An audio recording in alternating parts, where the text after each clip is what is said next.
So the final team, McLaren, the Constructors Champions in 2024, their first Constructors Championship since 1998. It's been 26 years. So long, in fact, that neither of their drivers, Lando Norris nor Oscar Piastri, were even born the last time that McLaren won the championship in the Constructors. Their first championship of any kind since Sir Lewis Hamilton won the drivers in 2008 as well, so it's been a very, very long time for them. Now, of course, it was not a perfect season by any stretch. There was controversies with team orders, there were controversies when it came to decisions. Lando Norris definitely made some mistakes at times as well, which definitely cost him an opportunity to get closer and challenge Max Verstappen further into the season. Maybe he could have took it to the final 2 rounds, maybe he could have took it to the final round in Abu Dhabi had he not made some key errors, getting off the line, for example, in Spain, and also when it came to the tyres being fitted to the car at Silverstone as well. You know, things could have definitely worked out differently, but overall, Verstappen probably would have won the championship in the drivers anyway, come what may. I think overall, he was the fastest driver in that Red Bull, although Red Bull was definitely not the fastest car through most of the season. McLaren, meanwhile, produced what I think overall throughout this season was the fastest car, so therefore they achieved what they should have done in terms of the Constructors Championship. Just 14 points between them and Ferrari in the end, but it's a win nonetheless. There were impressive victories in the likes of Oscar Piastri's first win at Azerbaijan. Norris won by an absolute mile in the Netherlands. Same with Singapore as well. Miami, they took advantage of a safety car to win there. Their first win since 2021 in a Grand Prix. Of course, Qatar in 23 with a sprint doesn't really count in my opinion. It's not a Grand Prix victory. And obviously, Norris won very well in the end under pressure against the 2 Ferraris, which were probably faster overall in Abu Dhabi to round off the season on a high. But how do I grade them? Well, like I said, they've not been perfect by any means. You know, I can't give Piastri an A star because he didn't beat his teammate. I can't give Lando Norris an A star because at times he did make mistakes. And I can't give McLaren an A star either because they made mistakes too.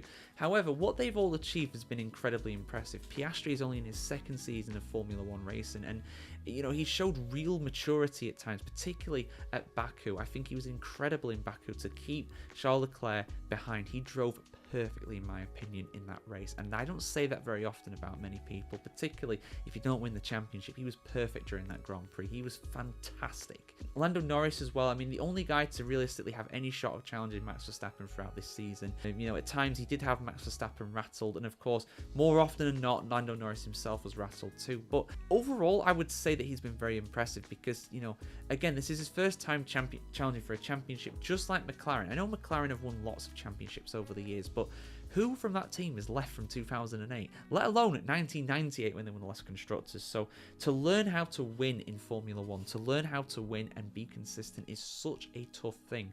Ferrari are learning still to do that, and I think they're most of the way there.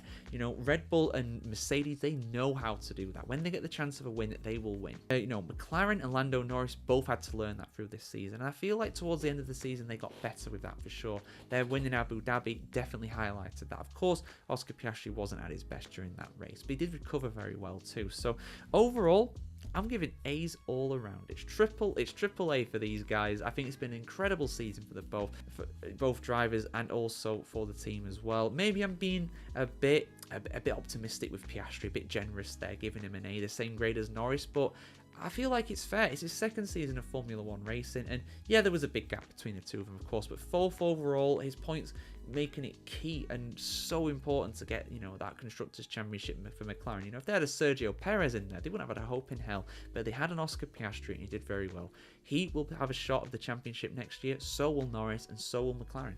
I think it's going to be a fascinating season next season overall. I've really enjoyed it, and I've enjoyed covering it here for you guys here on F1Chronicle.com. I've absolutely loved it. I've got to thank all you guys for all the support you've been giving throughout this year.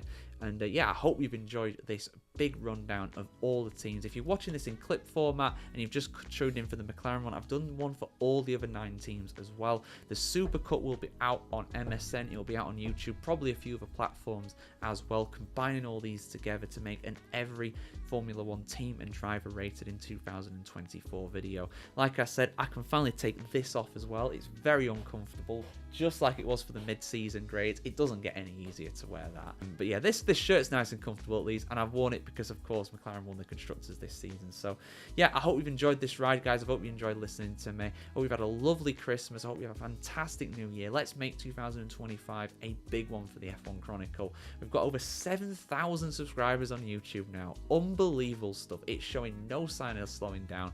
We got, what, over 20k on Microsoft as well. So, yeah, thanks for everybody who's been showing your love and your support. And, yeah, we'll see you very soon in 2025. We'll keep the content going. There'll be plenty of explainer videos in the meantime, in the off season and other things as well. So yeah, stay tuned for that. See you soon. Have a good one. And let's make 25 a very good one indeed.